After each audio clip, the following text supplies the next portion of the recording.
Hey everybody, it's Joe Trippi, and welcome back to That Trippi Show with my co-host Alex Sashlow. This week, millions of Americans showed up to the No Kings protests, not just in the States, but around the globe, and millions less showed up to Trump's weird parade. Millions less, that's right. Yeah, millions less. What's going on in the Middle East? And MAGA, well, we can tell you, MAGA's having a little breakdown about that. And we get to some of your questions. Alex, where should we get started? Well, let's get into the No King stuff.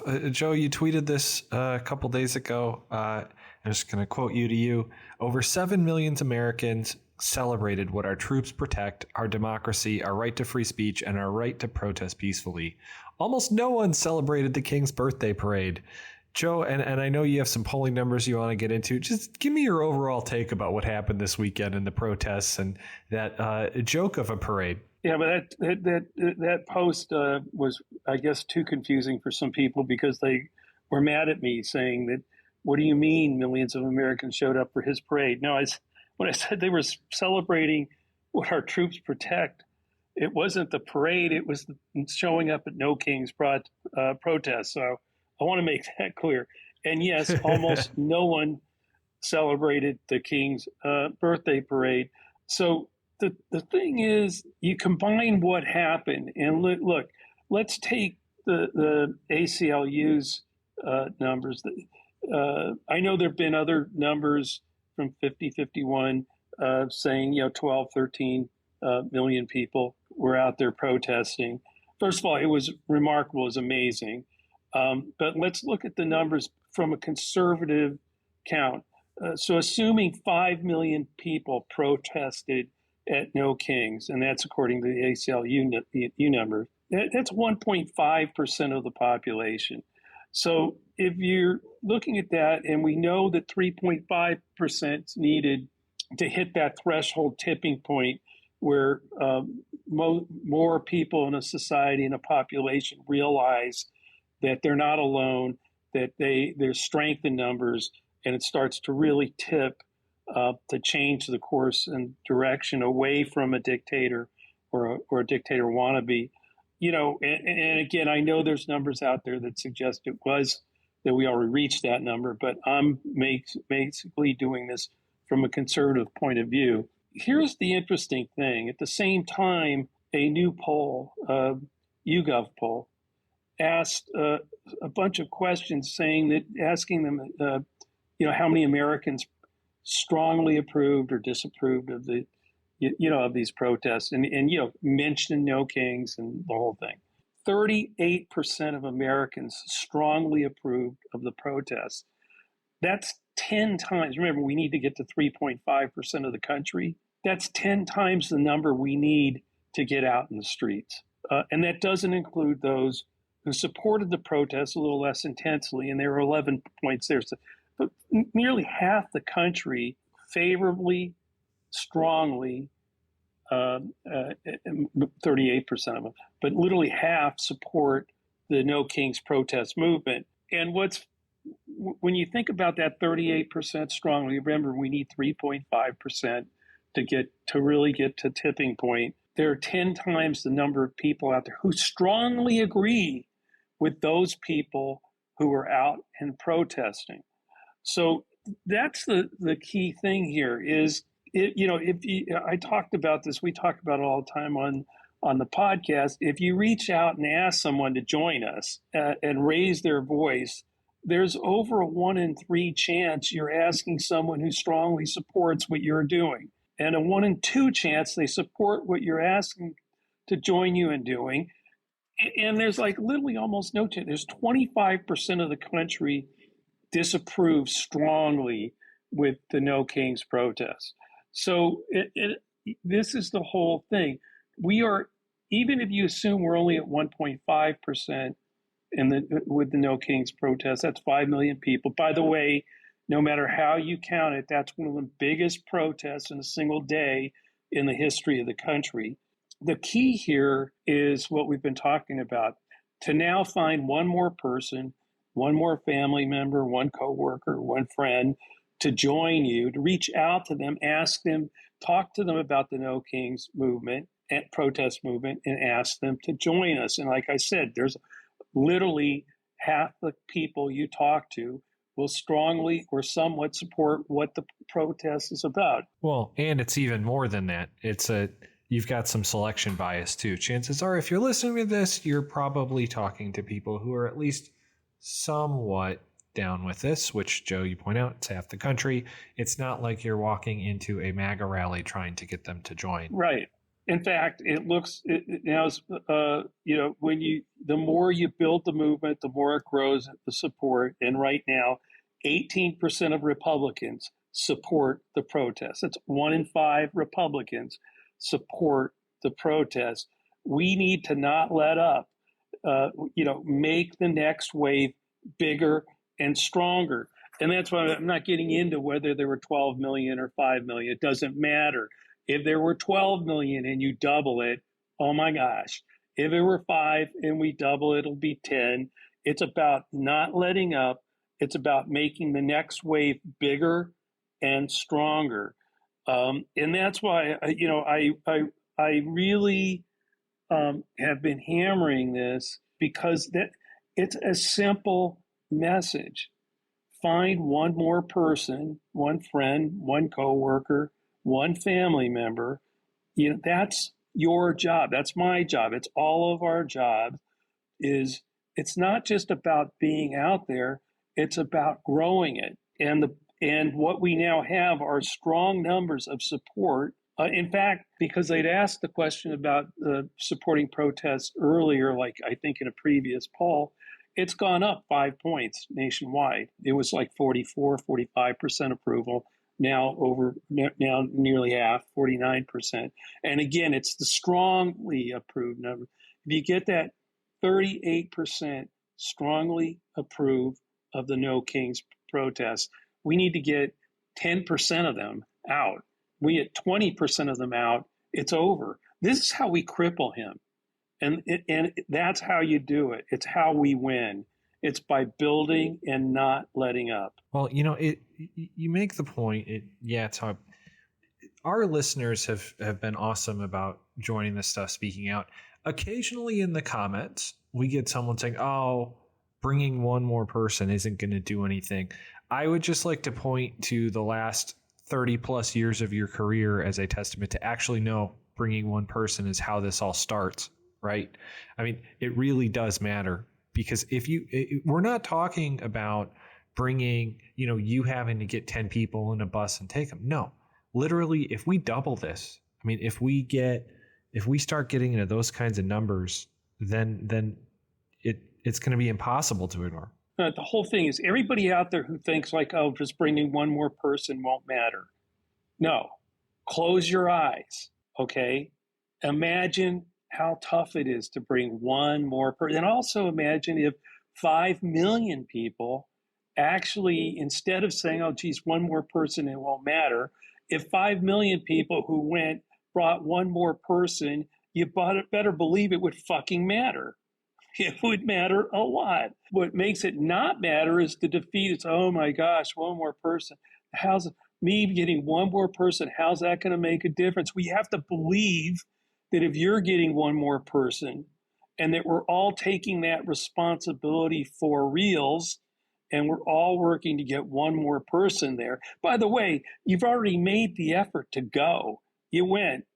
It's now he could have been anywhere. You're doing the hard part. You're doing the hard part.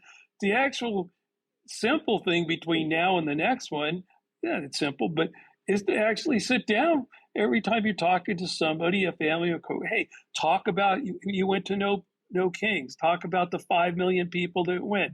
Talk about how if we all doubled up and we did it again, we could really. If you already look at the embarrassment of the I guess 10,000 people, and that it's a shame for the troops, but because the Army does right, it's not them. Deserve he just co-opted it. Yeah, it wasn't them. He co-opted them, but so no one went. In fact, it didn't look like the Army was too much into it themselves, the way they were shuffling around there. But my point is, it's that, one of the things I learned in the Dean campaign, that's how we started that thing. We had literally like 481 people, and we told them all, if you could find one more person this week and get them to join us. And guess what? At the end of the week, we were at 1,000.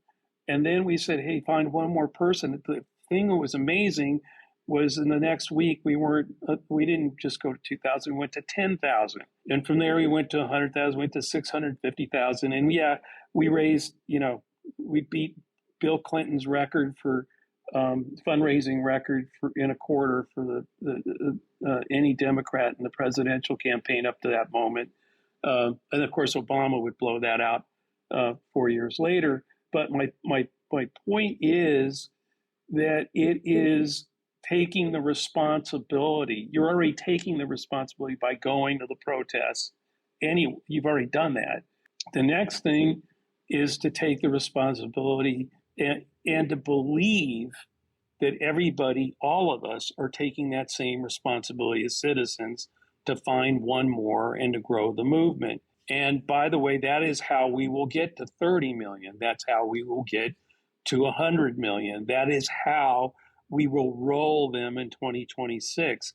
And how we will cripple Trump in a matter of months if we can get to those numbers, because once you get to those the number of people in the streets, trust me, the members of even MAGA members of Congress saw those numbers, and we need to make them feel it in their districts. And that's why it was so important. There's over 2,000 No Kings protests. We need to grow the number of those protests, and it needs to be felt.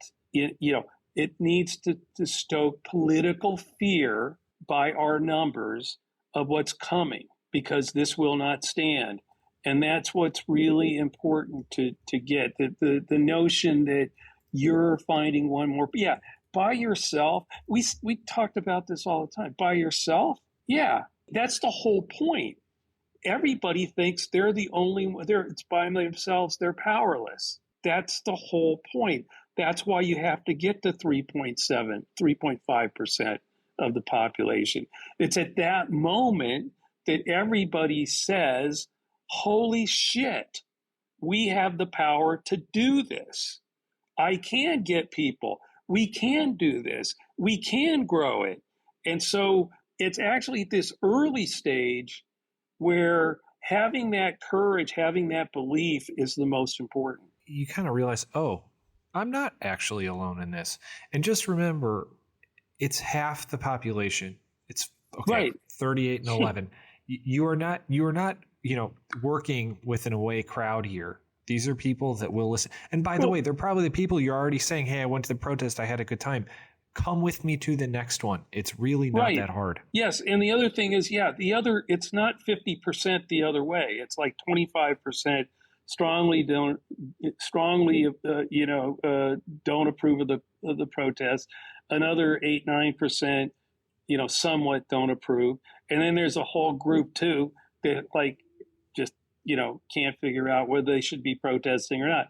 Now, my point is, the more we get visible, the more it looks like we're the growing movement and winning, the more of those undecideds will join us. People who aren't clear on what's happening. It's what was important about the No Kings protest, and we've talked about this too. You have to be good at getting attention. You have to be good at getting the American people's attention. And for one day, we got it. You had two things happening that day. Trump was trying to get attention for his damn parade and his birthday party.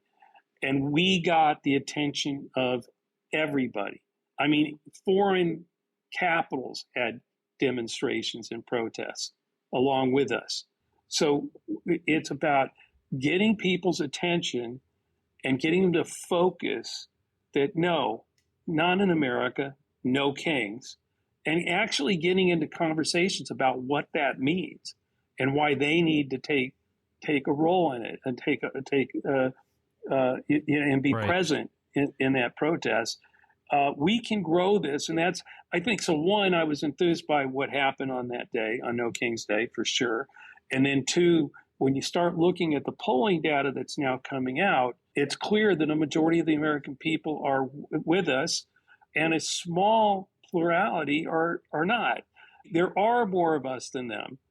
And now that we understand that, I mean, you have to understand that power and work to make it real. And if we do, we will cripple Trump within months. I mean, I'm not talking like 2026. I'm talking if you can get to like 20 million people, 12 million, but get into those kind of numbers, even corporate America will figure that one out.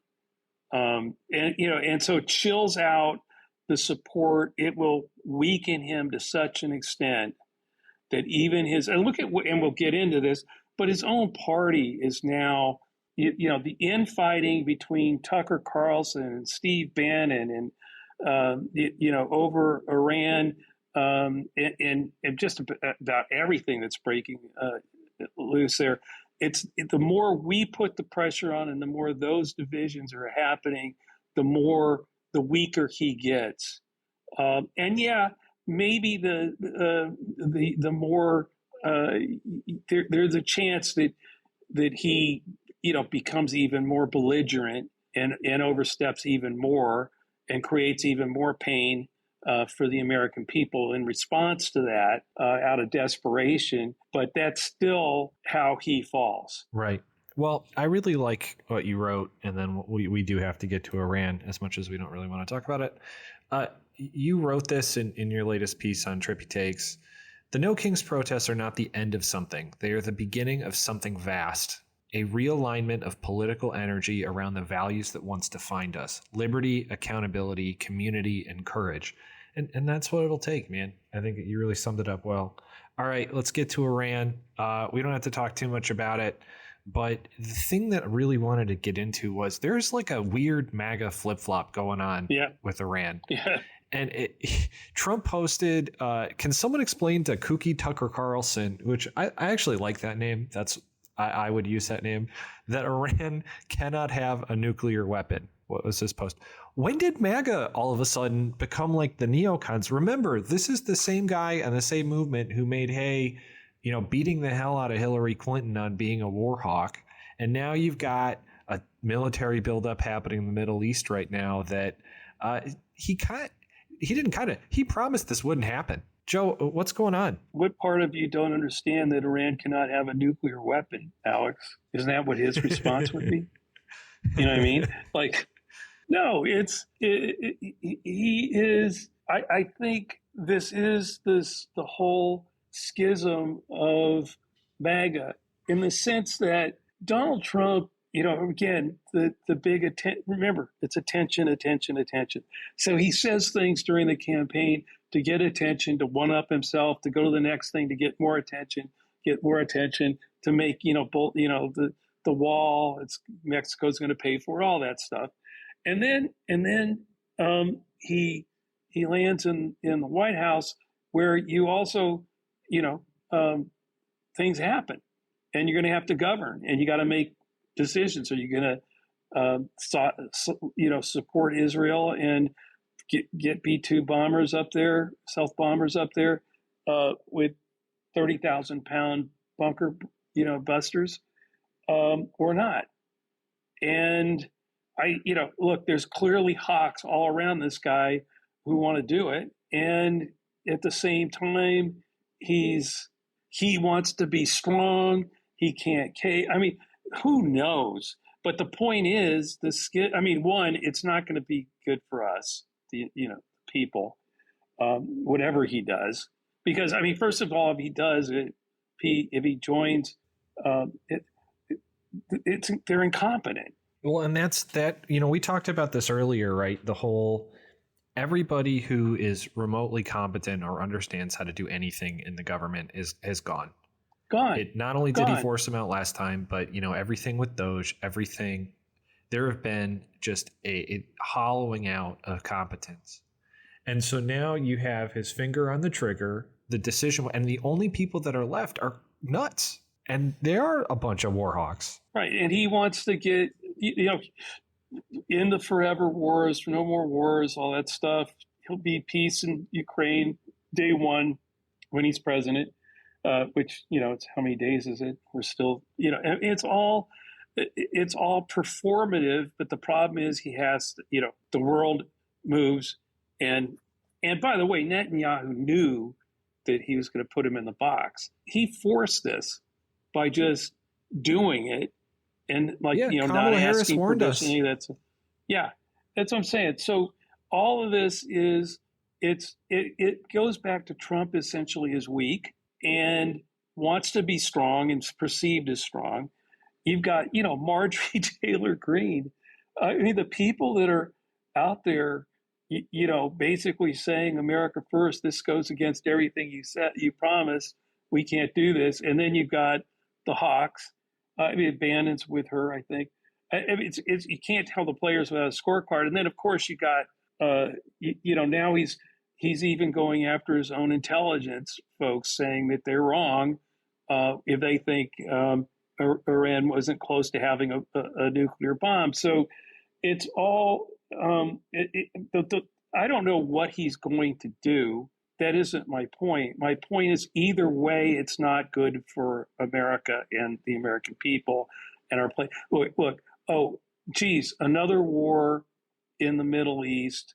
What could go wrong? It's not like Iraq or Afghanistan went well.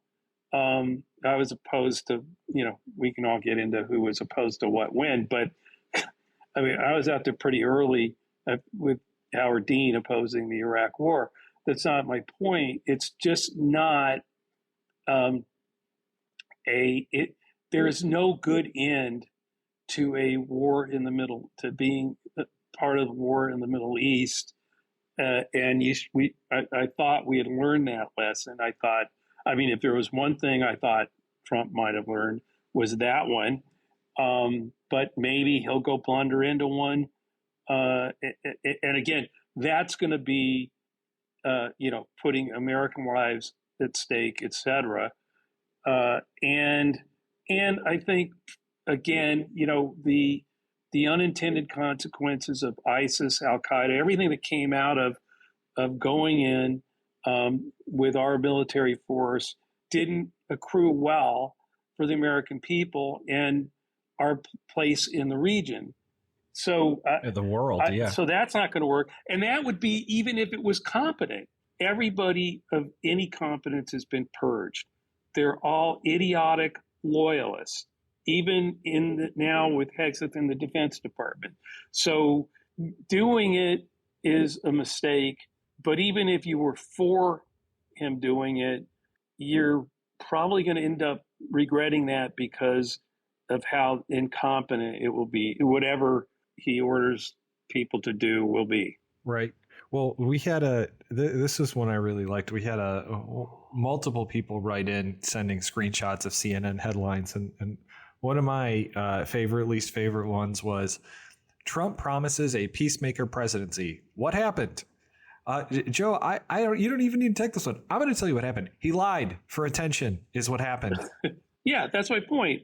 So now he can say things like, I'm sure we'll see some all capsing of Iran or somebody. No, Joe. He's not going all caps for 2 weeks. This actually is breaking as we're recording this to give away our recording time. He just came out and said he'll decide in 2 weeks to decide if we're taking military action, which again, the all caps might come out in 2 weeks because how's Putin's 2 weeks going? Yeah, he gave Putin 2 weeks at one point, didn't he? I think? Yeah. Am I wrong about that? And it's been, as Adam Kinzinger just pointed out on social media, it's been 3.5. How's that going? You are correct, sir. Well, he also gave I think he also said something about he would let us know about tariffs in a couple of weeks too, if I remember right. This 2 week thing seems to... He just likes saying 2 weeks. Happen a lot. Yeah, it works, I guess. But no, look, I just think I think Netanyahu is calling the shots here. He has been for years. And And Trump now is in a situation where he doesn't want to look weak. He wants to be the strong guy. I think and all of this goes back to him. He's the one that withdrew from the Iran nuclear, and threw the deal out.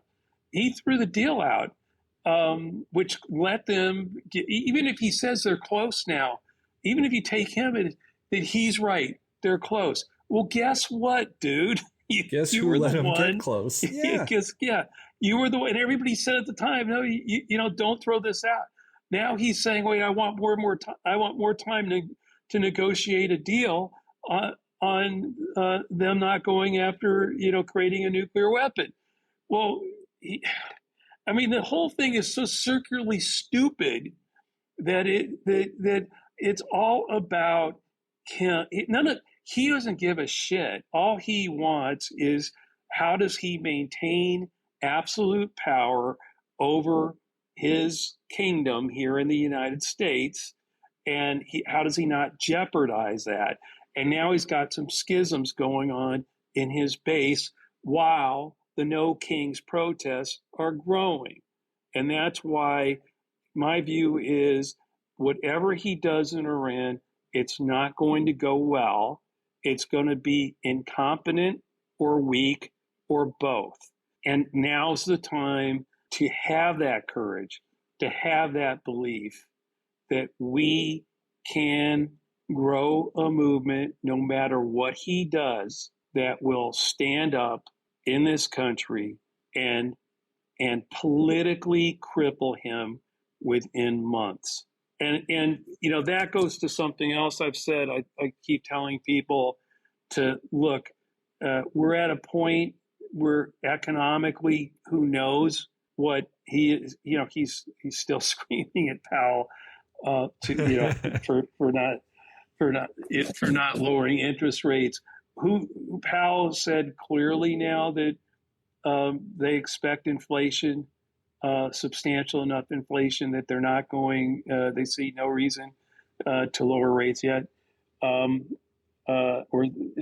So, look, I think you have to be prepared for the economic mess that may be brewing as well. And that's why I keep telling people, now's the time to save, spend on what you need and not a whole lot more. And, be ready to get yourself and the country through this. But that's going to take all of us growing the movement, harboring our resources, and striking quickly here in the next few months by growing to numbers that cannot be ignored. Yeah, Joe, that's a pretty good place for us to wrap up today. Glad we got to a couple listener pieces of feedback. We have more. If you are listening to this on Friday, we do a live where we get into this stuff on Friday. Joe, I know you're going to plug Trippi Takes. I'll do that too. You and I both put some good stuff out this week there. That's joetrippi.substack.com. Anything else you want to end with? No, just that I did write a piece on we need to stop being lab rats and start being. Oh, it's really good. We'll talk about it on the pod next week. Yeah, we'll talk about that on the pod, but we'll also probably talk about that a little bit on the live on Friday. So thanks everyone for listening to That Trippi Show. Please join us at says.us, civil social network for real human beings, and it'll get you out of that lab rat. It'll get you out of that lab rat box that I talk about in my piece on Trippi's Take. We'll be posting more over on our Substack at Trippi's Take. Alex and I both just wrote pieces over the last few days, and we'll be doing it more weekly. So go check out joetrippi.substack.com. This podcast will always be free and is part of Lincoln Square. So please check out the latest at lincolnsquare.media. Also, if you're listening to this episode on YouTube, please like and subscribe to get alerts when we post the next episode. You can always send us a question to That Trippi Show at gmail.com or leave us a question in a review on iTunes. We'll see you next week.